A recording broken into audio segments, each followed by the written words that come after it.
curious to see this learning system in action. Did you film any classrooms? Yeah, there are many. Can you see the film somewhere? Yeah. If you go to the British Council website, it's uruguay.britishcouncil.org. And you'll find some clips there.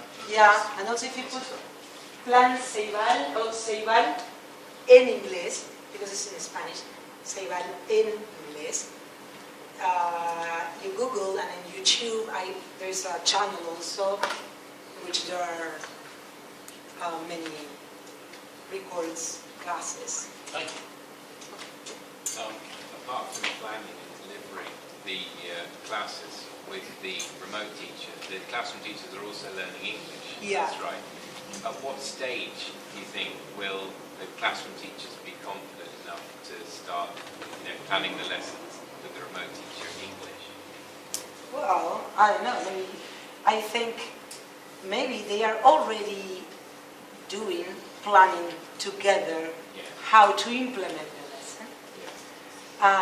Maybe there's a stage in which they have enough English to be more active during classes B and C, but they are not trained English teachers. So that is different. It's not the same being a school teacher than being an English teacher. So maybe, of course, the more English they know, the better, and the more they can contribute to that. But I don't know if you want to say something. Yeah, the Filipino teachers are starting to plan the lessons with the class teachers in English.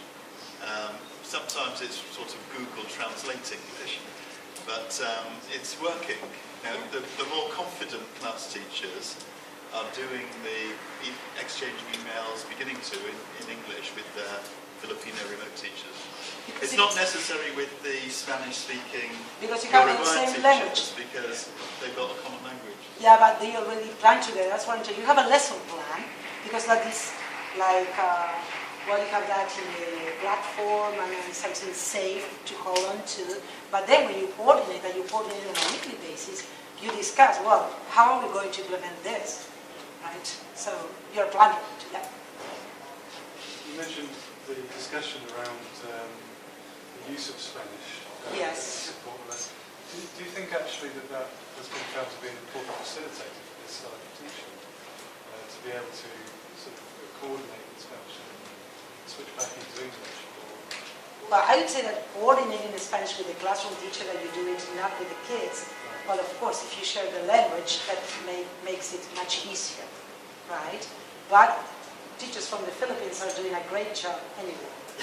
We were discussing the use of Spanish in the English class because since they know you speak Spanish and the classroom teacher sometimes asks you a question in Spanish, so then the kids ask you for Spanish because, no entiendo, I don't understand.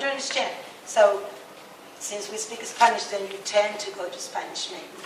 But you are the only, I'm not against using Spanish, but you are the only model of English, 45 minutes a week. So you should try to exploit that at its maximum. So.